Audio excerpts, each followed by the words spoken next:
You know, as a young believer, God will use everything to teach you. I shared a story last week or 2 weeks ago, how that I went to preach where Pastor E. Adeboye was coming to preach, and my heart was skipping. My heart wanted to jump out of my mouth. Listen, this thing is not human worship, but when a man has honor, there's nothing you can do. As the time approached, I became more scared. But when I left that meeting, the part I didn't tell you was the fact that I started examining myself. If I honor a man so much and tremble at his presence, do I know God?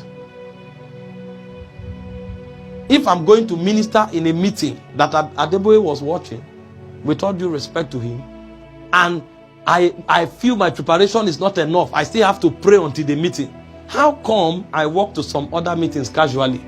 Because every meeting I go for, God is watching. Why is my consciousness of that particular meeting so heightened? Because he is more real to me than God. And so God began to teach me priesthood.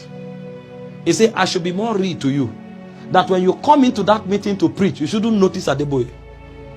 When you come out of that meeting, honor him as an elder and as a senior man. But when you and Adeboye are in my presence, both of you are dust. If you are more conscious of him than my presence, then you don't know priesthood. Does that mean God dishonors him? No. But when John entered the throne room, the 24 elders didn't notice him, and when the glory of God appeared, he also didn't notice the 24 elders.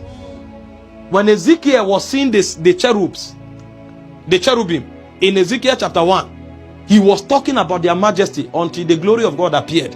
The moment the glory of God appeared, he didn't notice the cherubim. Because if you can notice another being in God's presence, you will worship that being also.